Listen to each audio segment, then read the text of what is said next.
Hi, everybody. It's Leslie with the New Mexico Small Business Development Center, and I want to welcome everyone to another one of our no-cost webinars. Today, we have Larry Donahue.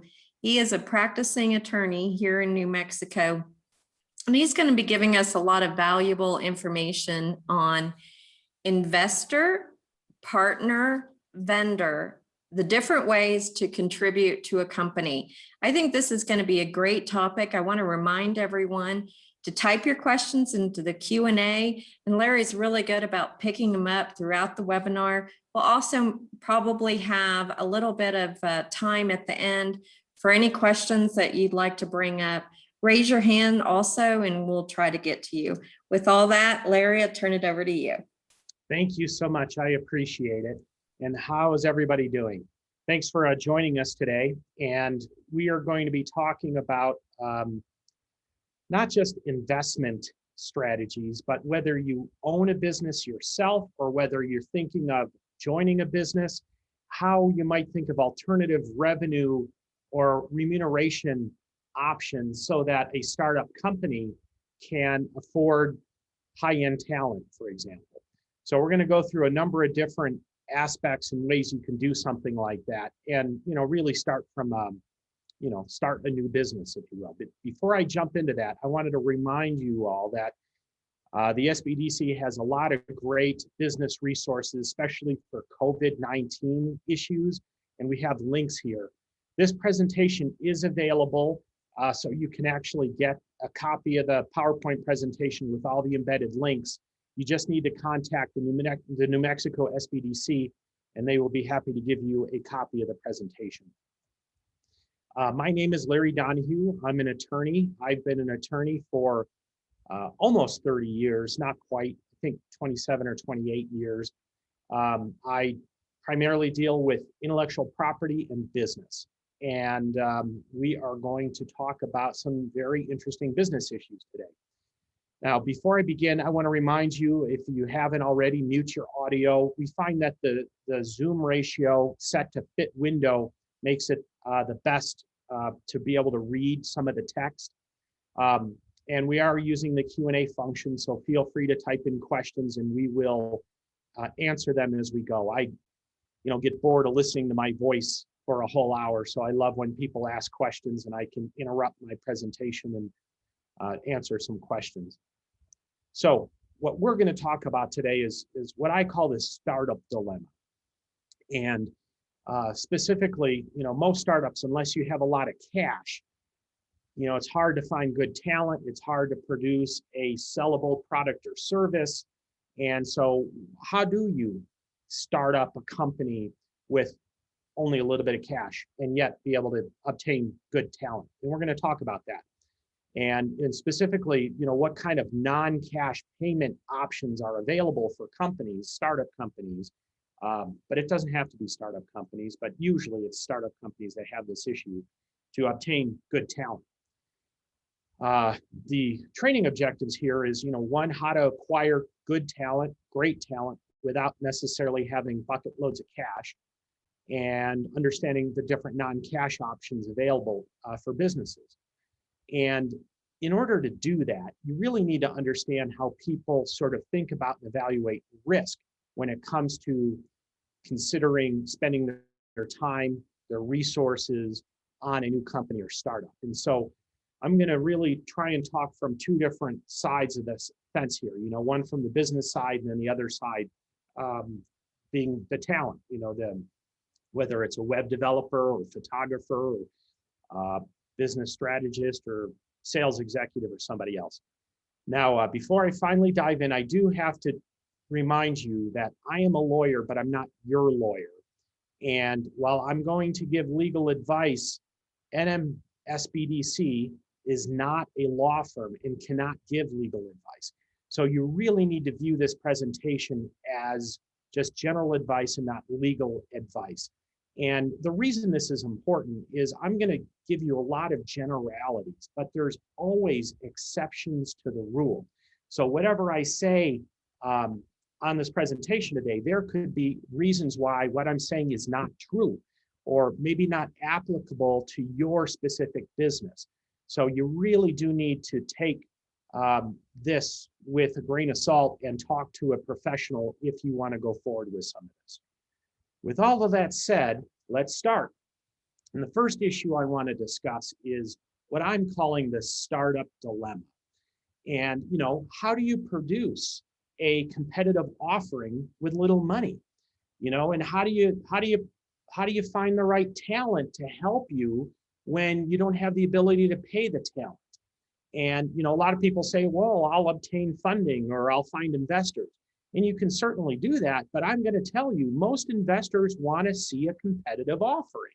They just don't want to invest in thin air, because if you're asking an investor to invest in thin air, what are you really asking the investor to do? Invest in you. And so who the heck are you? Are you just somebody with a great idea? Are you a former NASA rocket scientist and you found out that there's a certain way to make a certain O-ring on very specific NASA rockets? Then, maybe that's a different story, but most people aren't in that scenario. So you really need to think through the startup dilemma and, either obtaining the money or finding the talent to get that competitive offering. And, really, it's all about talent. And if you as a business owner are going to start a business, you are part of the talent, of course. I'm a lawyer. I'm also an internet guy and a web developer and an engineer. So I have some talent to build software, but because I'm a lawyer, I'm very busy and my time is limited. So I really have to hire third parties to help me, even in areas that I might otherwise be able to do myself. So, you have to think about how you can hire others to help you with your business and grow your business. And obviously cash is king. That's a no duh. But there are other things that, you can think about and why you might want to talk to talent or get the right talent. And that usually is services. So, but there's others. Good talent can bring in leads, partnerships, vendors, strategic relationships. And, people don't just give that for free. They might want some sort of relationship, a long-term relationship or some other relationship that benefits them. Also, let's not forget intellectual property. So a lot of folks are building, amazing things right from their home, and they might need developers to help them with certain things, whether it's integrating with Google or Office 365 or doing your own thing. And so IP is a really important component, and sometimes you need talent to help you with that. So this is the sort of the cycle or circle that I think a lot of businesses are in. You need to get talent, but in order to get talent, you need money. In order to get investors, you need a competitive offering. In order to have a competitive offering, you need your talent. And so there's this vicious circle that prevents many business owners from getting off the ground and getting funding or getting talent. And so the key to this is to figure out, what kind of talent you need, number one, and then two, how do you entice that talent with what you have at your disposal with the company? And what I mean by that is, if you have the cash, this is not a big deal, but very few businesses and companies have the cash. And so you want to think of other ways or options you can entice talent to work for you. But it's not just simply saying, oh, I can throw equity at people. That's not enough. You need to look a little bit more carefully. You need to really understand the type of talent that one would, find that appealing, and then two, be able to actually do it. And I'll explain what I mean by that in a minute. But one of the ways would be to pay them in the future, right? So you are basically asking them to loan you something. Their time, their resources, their IP, their connections. And what you're going to say is, well, I promise you, once I get this company going, I will pay you in the future. And there's different ways to do that, right? You give them, it would be like a loan or a promissory note. And you need to be fairly specific about that. We'll talk about some of these things later, and how you document something like that. But another option is to give them equity or partial ownership in the company. But there's other pieces of that puzzle. You could give them an option to acquire ownership in the company in the future. Instead of giving them ownership now, you give them ownership later. And there are some benefits to that I'll discuss in a few minutes. But there's even other things. You can treat their contributions as a loan, and then of course pay them in the future, as I had mentioned. But there's all of these are tools in your bag of options to figure out the right talent or people to bring onto the company. And let me explain what I mean by that. You have company capabilities, right? You might have a little bit of cash, you have equity, you have a vision, a goal, but you have to match it to the right people. And the people, the talent, have their own issues and needs and concerns. And so the trick is to really understand that. And so I'm going to talk about some of that for a moment. And so now let's just, instead of us talking about it from the standpoint of owning a company, let's talk about it from the standpoint of we are the talent and we're thinking about joining a company. And the first thing that comes to mind, right, is reimbursement. Do we get reimbursed right away? Do we get reimbursed later in the long term? Can I afford to give my time away to a company that may not be able to pay me back right now, or even worse, may never be able to pay me back if the business model doesn't come to fruition? So that is a really important piece to this, isn't it? If I am living day to day and I don't have a lot of resources and funds, then you probably don't want me to come on board full time and work for free, because I'm going to be, really nervous. I'm going to be maybe sidetracked working on other things, trying to feed my family and put food on the table. There's another piece of this, risk adversity. Businesses, if they're not done right, or if there's mistakes made or other problems, can create what's called personal liability.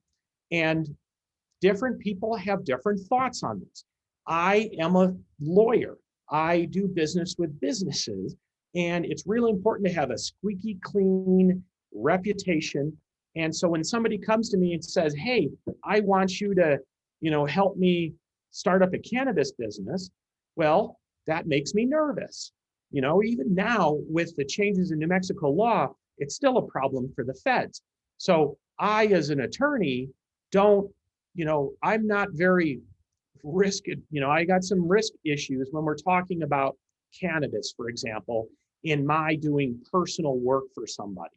Other people are going to feel very differently about that. And, or if it's nothing controversial like cannabis, it's just any kind of business, but maybe it involves certain types of licensing, or maybe, it involves internet stuff that can create problems, copyright problems. There's a whole host of issues that I might have a concern about versus somebody else. And you need to make sure that you find the right person and talent that meets the risk adverse issues associated with the business. And likewise, you as a business owner are a component to this. If this is a risky business and I feel like you're cutting corners, it's probably not something I'm going to be interested in. So you got to match that up properly. Other one is time to devote, to the attention to the company. Do you need somebody full-time or part-time? If you need somebody full-time, do they have the ability to do so? Visibility. This is a big issue, believe it or not. A lot of talent out there already has a job or relationships, and they may like you, they may like your concept, but in order to help you, that might then create some visibility issues for them with their existing relationships. And you have to understand how that might relate. So, for example, if you wanted to hire somebody to make introductions, strategic relationships, but they're concerned about their relationship to your company, red flag. It's not going to work. You need somebody that is not concerned about those issues. Tax concerns. This actually affects a lot of people as well. And so if you are talking to some talent and they don't like to futz around with their taxes, having to give them a K-1 every year is a monumental problem for some people. So you may want to steer clear of options that require a K-1, such as equity. Instead, maybe an option for equity in the future would be a possibility. Other thing is the status of contributions. And what I mean by this is, you know, is there intellectual property? Is there stuff that it can be considered an asset almost that would be handed off to the company? And then, you know, does it come back from the company? And, you know, I'll give you two examples. One would be like IP or software. If I'm a web developer and I'm going to write some software for you, do I care about that software such that if the company doesn't make it, I want the license back? Or am I going to license the software versus give and assign ownership of the software to the company? Is that okay? Another example would be, you know, maybe an expensive piece of equipment. If you are maybe maybe you're a bricklayer and we're, you know, building, you know, brick buildings, and I happen to have a very robust trailer that we're going to use. You know, is that my asset or am I selling it to the company?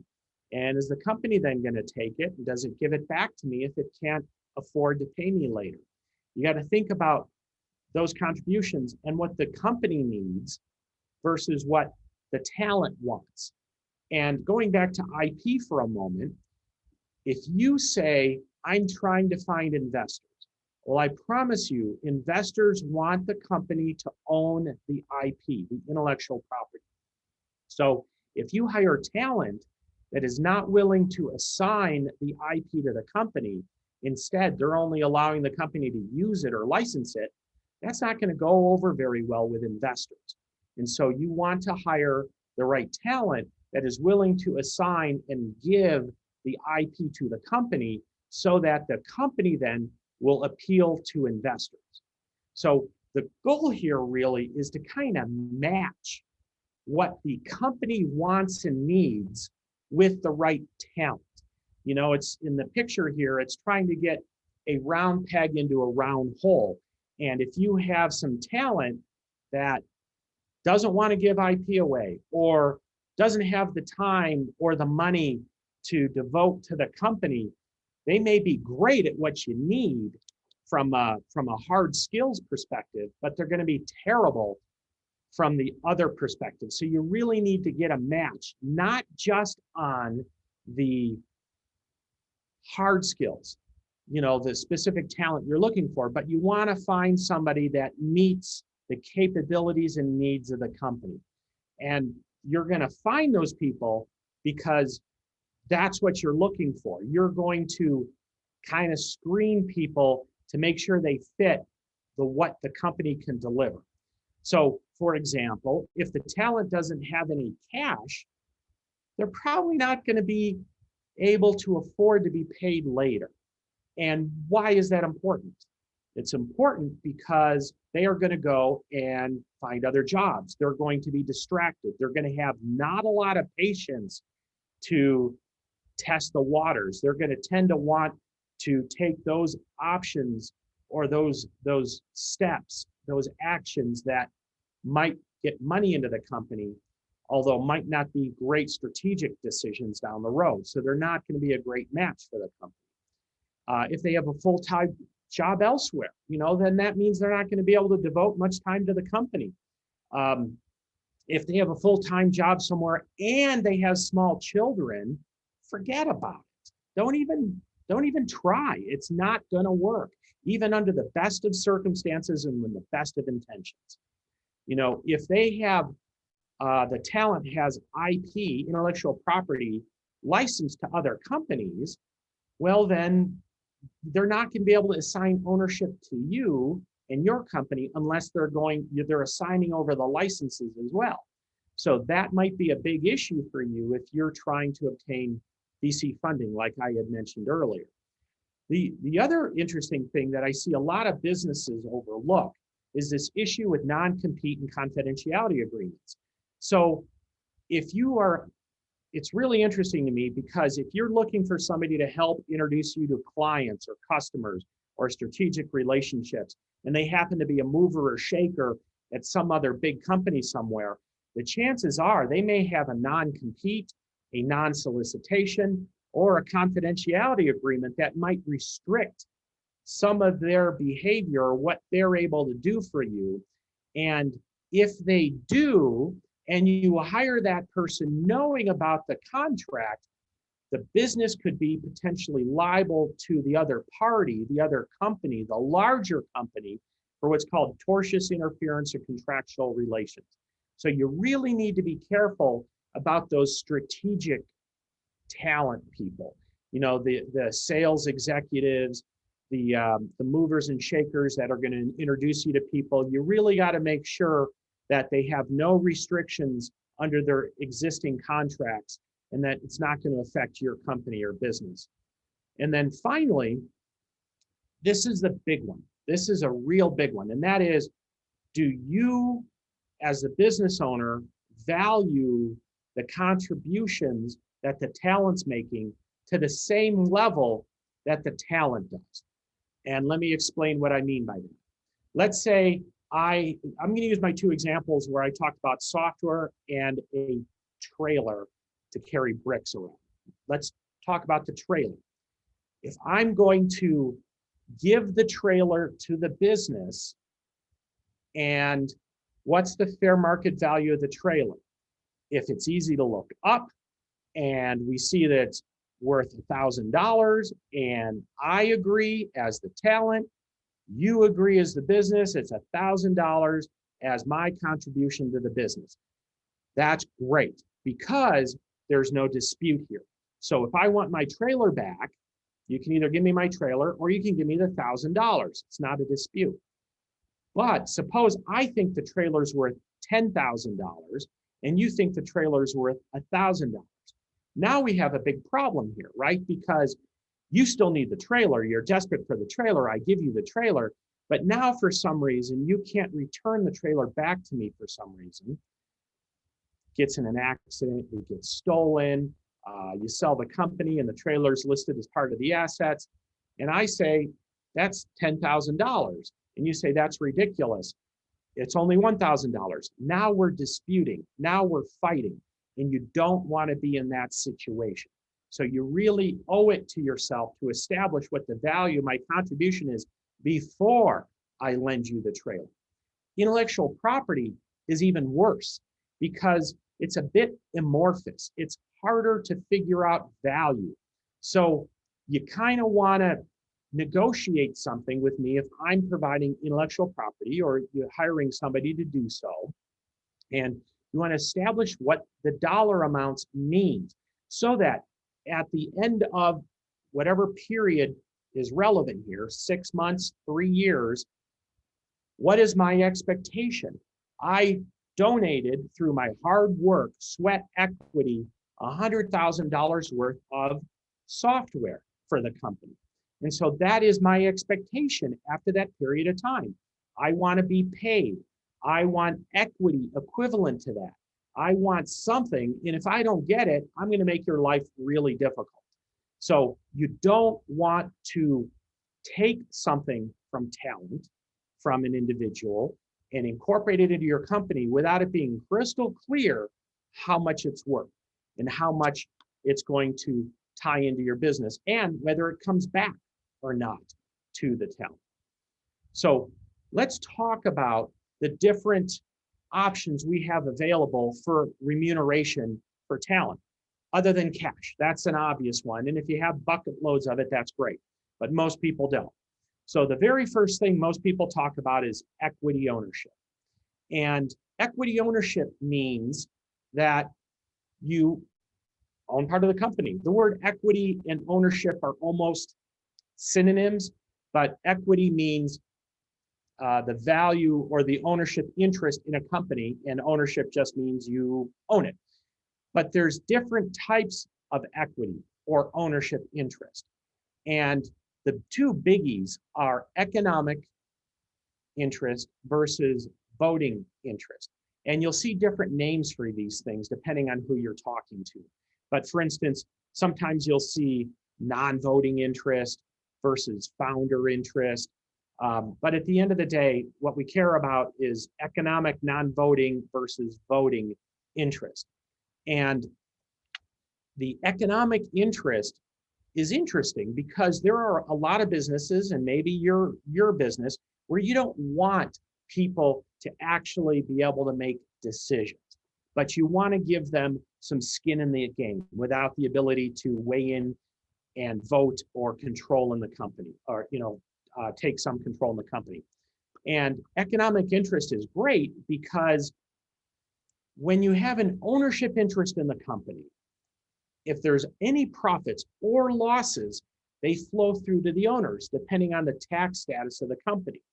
And if there are profits, you can have what's called distributions, and they are taxed at a lower rate than ordinary income.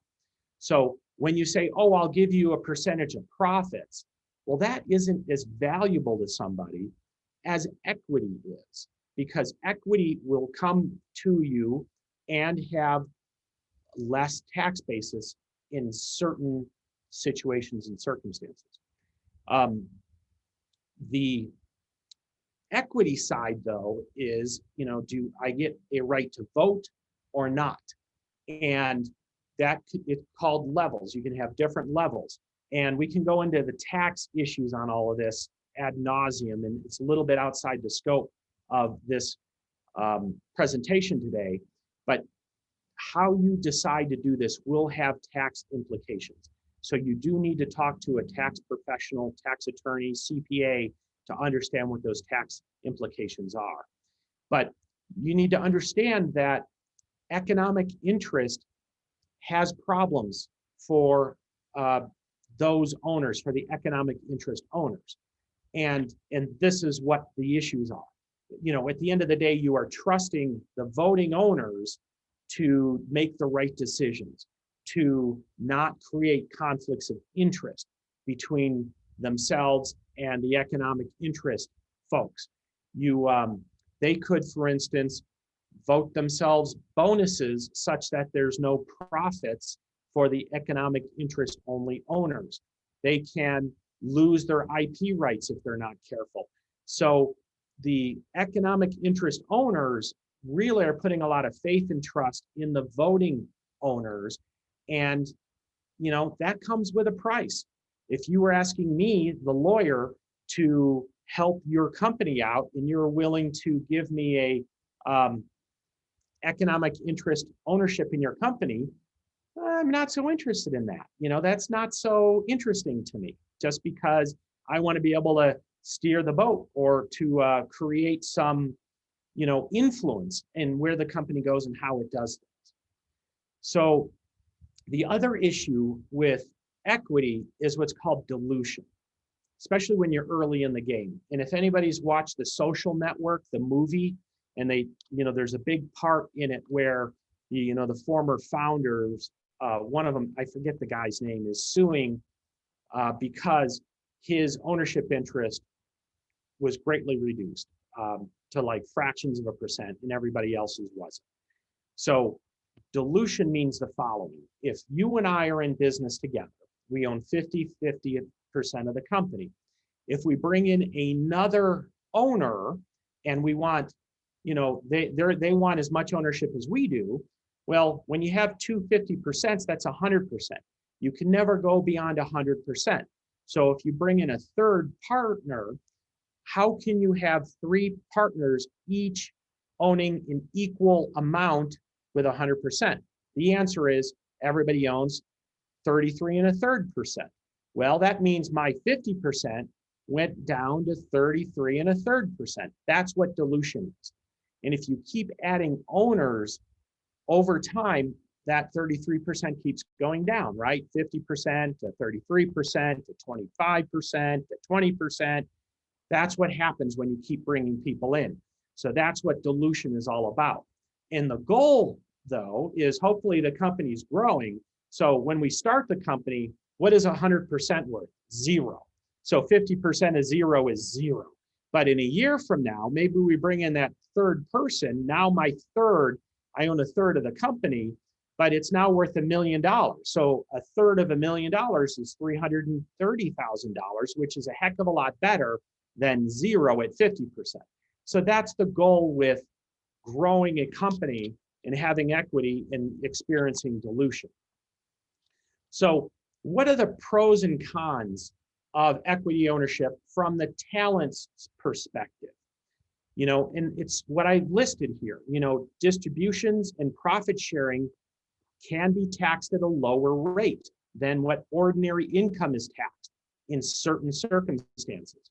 And ideally, the company's increasing over time. So my interest, my value that I have in the company is going to increase over time. But remember, we have dilution, and that can be an issue, especially if we're bringing in a lot of owners and the company isn't growing as fast. The other thing is, it's almost like I analogize it to planting seeds.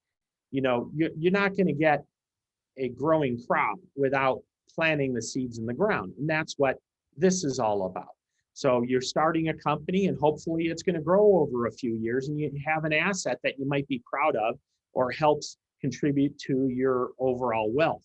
And then finally, of course, is if it does sell and does grow, you might have that quote unquote exit someday, which would be a windfall possibly if it were to go public or sell it to a third party. So there's a lot of benefits there to equity ownership that's very appealing to people.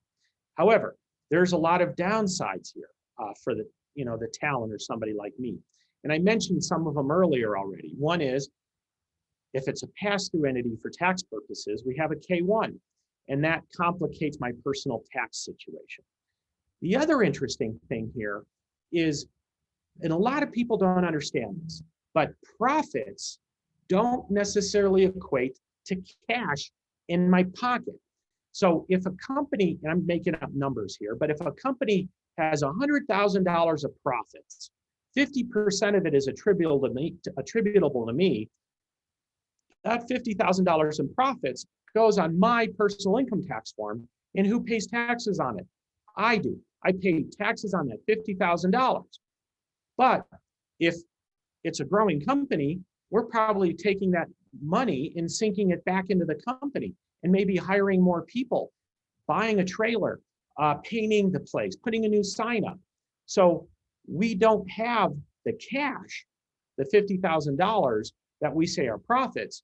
So I run the risk of having to pay taxes to the IRS for cash that I actually never get. So that could be a problem, especially for high growth companies and companies that are reinvesting the money back in the company. You got profits, but you have no cash coming back to the owners. The other thing I mentioned about earlier was personal liability. If you're an owner of the company and the company does something stupid, though, that can attach to you personally. And I mentioned cannabis. That'd be a great example.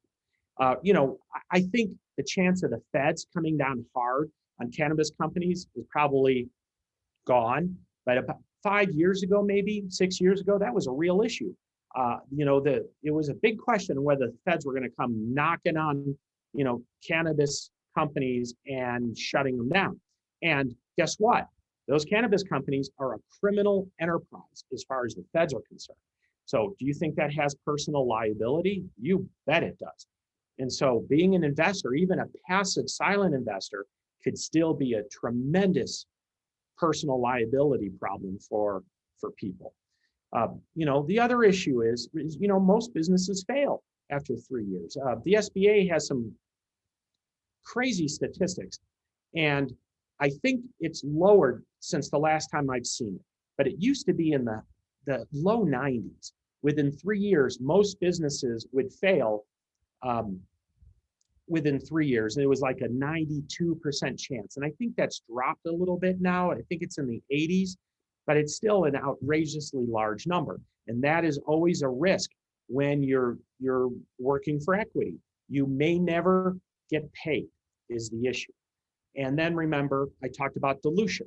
You know, if we're going to be bringing in a lot of other owners, that means my ownership interest is going to go down significantly. And I'm going to evaluate that based on how much I think the company is going to grow. So you have to think about those issues from the talent perspective if you're going to be able to pitch something that is going to be interesting to the talent that you want to hire. But there are other options, and I'm going to be using the word option a lot here, and I got to be careful to not confuse you because I get my own self confused. But I'm talking about an option to acquire an equity interest. So that says, you know, if you were going to grant it to me, what you basically say is look, I'm going to give you the option to take ownership at some point in the future, but you want me to stick around for 3 years. You have certain conditions that have to be met. And if we meet those conditions, then I can exercise my option and take equity ownership of the company. So it's really the same thing as equity ownership that I discussed above, except I don't get ownership immediately. It's given in the future at the option of the optionee, the person you are giving this option to. And there's some really interesting benefits here for this. You know, one of them is it reduces the chance of personal liability. They're not an owner. They're not an owner until the option is exercised. That also means no dealing with tax issues, less headache, you know, less loss potential. All of that goes away because you don't own the company. You don't have to deal with any of that. But if the company succeeds and we reach the milestones that we've all agreed to, that option can then be exercised and ownership can be taken. You know, the cons or the downsides on this, though, is it could have unintended tax consequences, especially if the price I'm paying for that exercise doesn't match the fair market value. And I'll give you a quick example because it's confusing. But let's say you start a company today and you want me, the lawyer, to help you. But I don't want an ownership interest now. But I say, hey, I'll take an option for 10% if this thing grows the way I think it does in 3 years and I'm still around. You say, okay. So we think the company's worth 0. You're willing to give me the option to acquire 10% of the company, let's say for $1. And 3 years from now, that company becomes very well off. Let's say it's a $10 million company in 3 years. We should be so lucky. So now I knock on the door and say, I want to exercise my option. Please give me 10% of the $10 million company, right? What is 10% of that? $1 million. So you're giving me $1 million worth of ownership and I'm just paying you $1. Well, guess what? The IRS has something to say about that, as you might imagine. And it's almost, there are some rules and nuances to this and exceptions, but in general, it's almost like somebody giving you $1 million of Apple stock. Do you have to pay taxes on that as ordinary income? You betcha. You know, so you want to think about how you deal with that so that you're not paying the IRS for a bunch of paper. Because if I get 10% of a private company valued at $1 million, well, I have to pay taxes on that, even though I don't have a successful exit yet. So there are some potential financial concerns if they're not dealt with carefully. The other thing is, you know, there could be less reward. You know, if I wait to take ownership until 3 years down the line, you know, I may have to take less than I could have had I done it in the beginning. However, there's also ways to write this where I could say, no, I'm going to get 10% no matter what.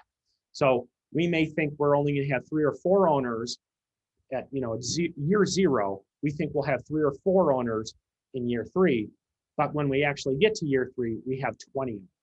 But I still get my 10%. So it could really work either way, depending on how it's structured. So that con that I have could be a a pro or a benefit depending on how it's legally structured. So there's even a better one here for the talent, and that is the option to acquire an equity ownership with a conversion option. So I got the word option in here twice and it's confusing, but basically it's the same option to acquire an equity ownership, but instead of getting equity, I could ask for cash. So I have the ability to choose if this was, you were granting it to me. I have the option to acquire equity or just write me a check, thank you very much. And there's benefits here, right? Because I get all those benefits of the option I talked about on the last slide, but if the company isn't going in the right direction, if I don't like the people, if my needs or interests change, I still am going to get remunerated. I can still get cash instead of the equity, and cash is king for some people.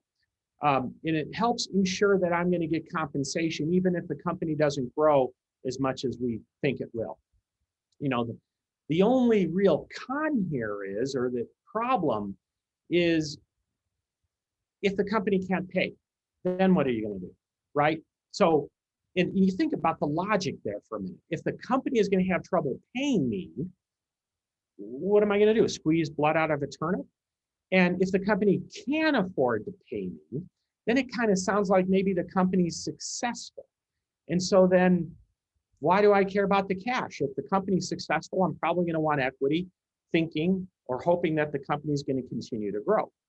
The other issue is I may need a security interest. And a security interest is, think of it as like a lien on property, so that I can ensure that I either get my assets or property back out of the company, or that I'm able to get cash out if the company fails for some reason.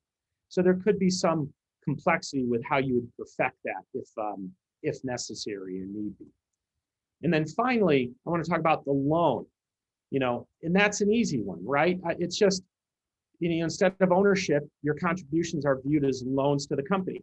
And I got to tell you, I see a lot of issues coming to my law firm because business owners get confused with the language, and they'll talk about profits or ownership, and then they'll say, we'll pay you back.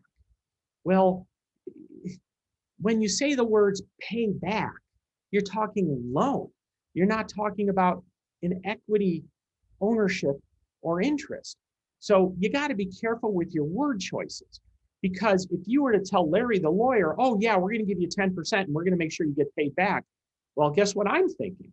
I'm going to have equity ownership and you're going to pay me the money or whatever my contribution was. And you really don't mean that, because why on earth are you going to give an ownership interest in your company if you're going to pay somebody back for their contributions? You don't want to do that. It's like double paying for those contributions, whatever those were.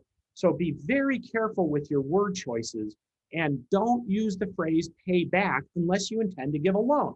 Now, on the flip side, if I'm not a bank, so I'm not in the business of giving loans to people.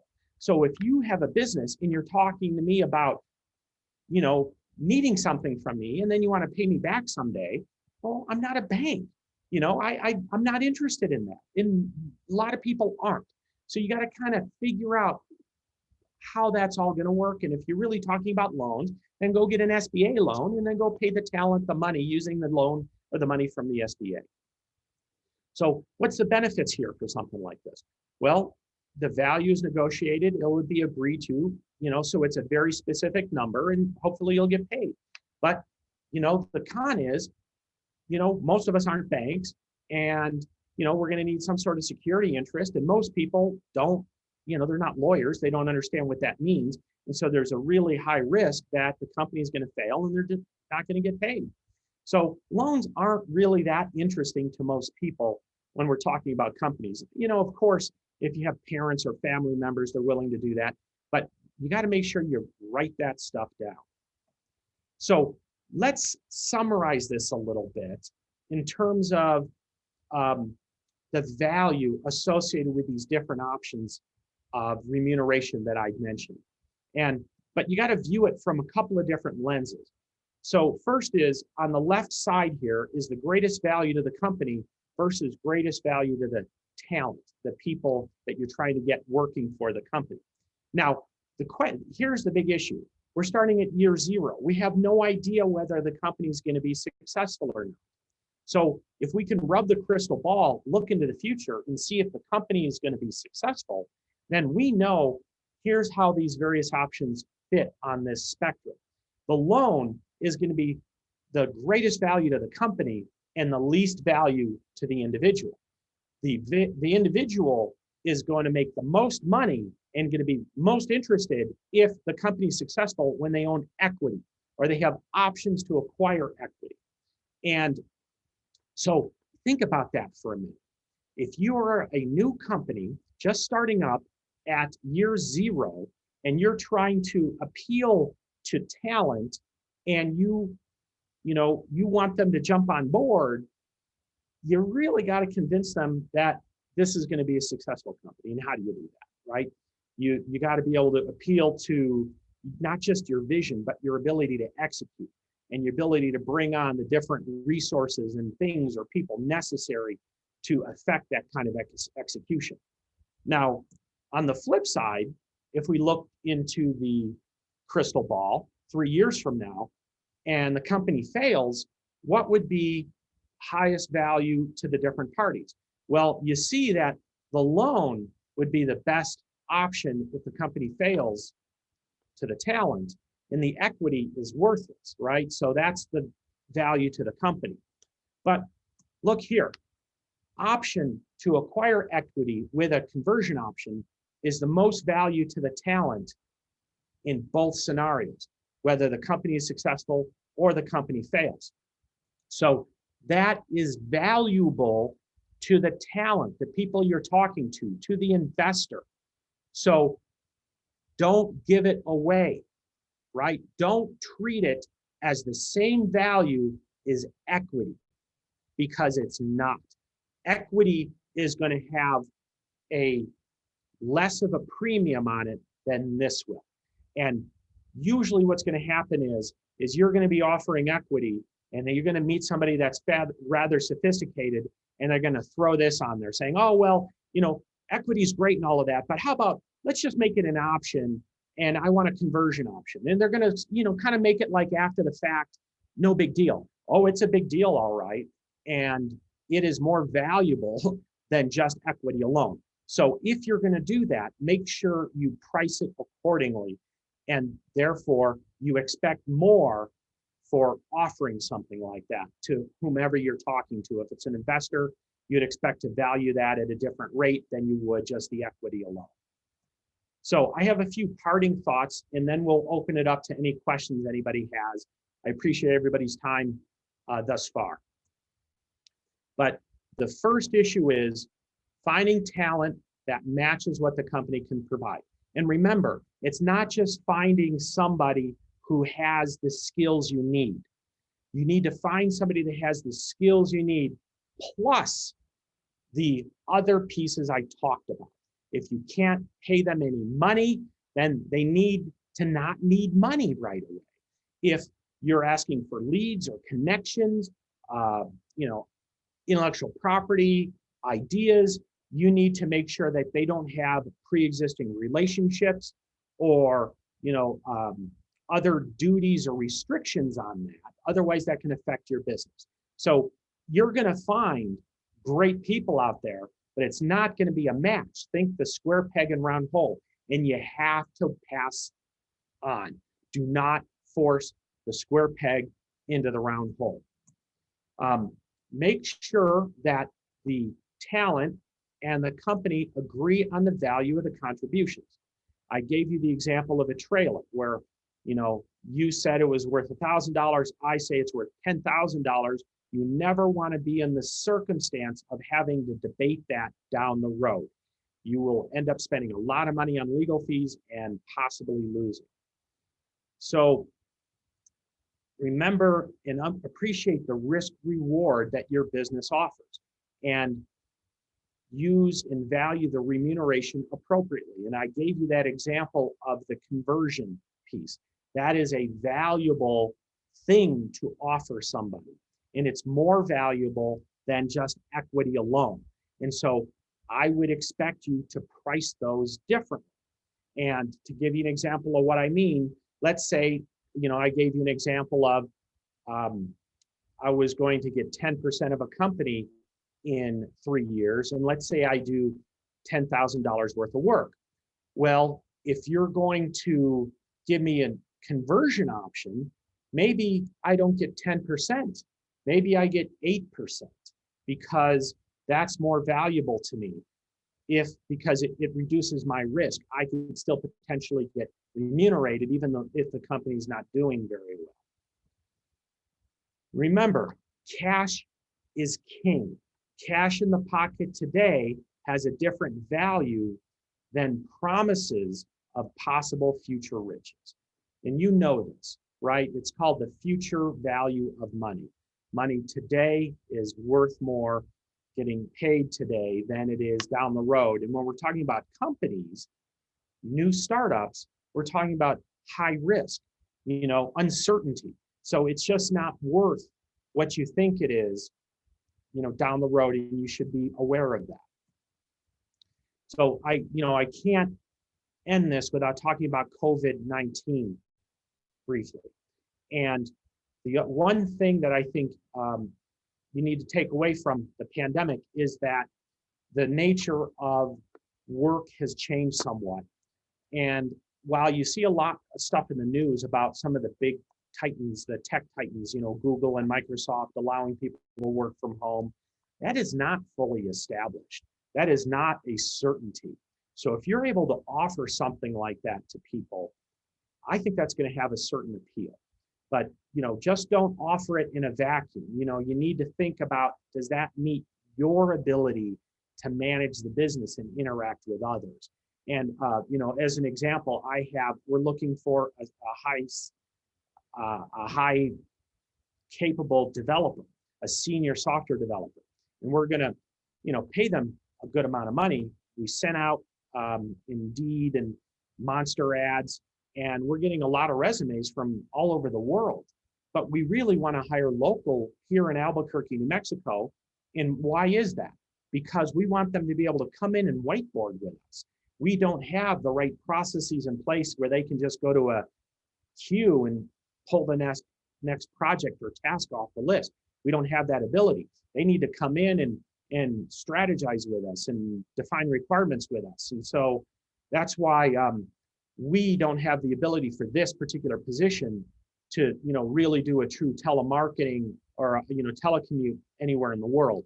Although we might be willing to do a telecommute locally, long as they're able to come in on occasion. Finally, and this is the big one, never, ever, if you take one thing away from this presentation, it's this: never, ever make promises without the right contracts and paperwork.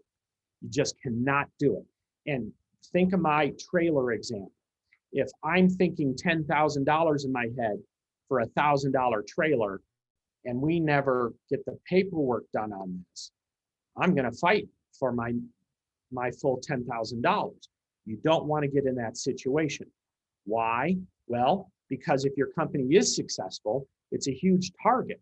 There's all kinds of lawyers that are going to go after you and help the individual thinking that they've been ripped off their 50%. And you say you've never promised 50%, or you said you talked about 50%, but that was when the company was small, and then you guys never finalized anything. So you're not thinking 50% anymore, and you made other promises to other people. So now you're in a lot of trouble. You don't ever want to get in that situation. So you need to make sure and very clear in your emails and your communications, look, we do not have a deal until we sign on the dotted line. Here's what I'm thinking. And if this matches your thinking, we can, document this and we can get some paperwork drafted. But until both signatures are on the dotted line, it doesn't exist. You have to get that documented. And here's why that's important to you. Larry the lawyer, probably 30% of my revenue is associated with stuff like this, where promises were made or discussed between two or more partners, nothing got written down, and guess what? We're now fighting about it in the courts. And so we make a lot of money on that. And guess what? You know who wins these cases? It's those that have the money to fight it. And so if you don't have a lot of money to fight and pay for lawyers, then I think it's much better to get documents written instead of finding yourself in a big problem down the road. So that is my parting thoughts. We have about 5 minutes left. I'll open it up to any questions. I really appreciate your attendance thus far. The questions are open. I don't see anybody yet, but again, document, right? Because it's easier to do it at the beginning than it is to go back and redo it down the road. Is that what you're ending with? Yeah. I get people all the time saying, well, can't you tell the judge this is what happened? And the answer is yes, we can tell the judge, but that's what a trial is for. And we got to get prepared for that. And you have to give us a really large retainer to get prepared and do depositions and interrogatories and everything else. So we don't want to have that fight is my point. So document and put in the right contracts is what's necessary. I want to tell everyone real quickly, I know we're out of time and everyone's probably getting back to the office or stuff, but we do have some trainings coming up this week. Again, tomorrow we have your most important online stat you cannot ignore. We also have this week coming up, we have a bilingual webinar about staying healthy mentally and physically in your business.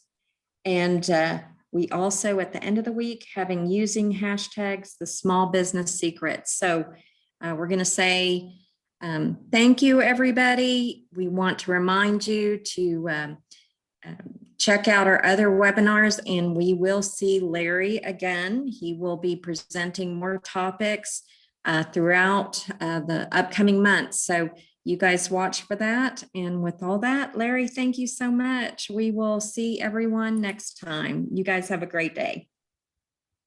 Thank you.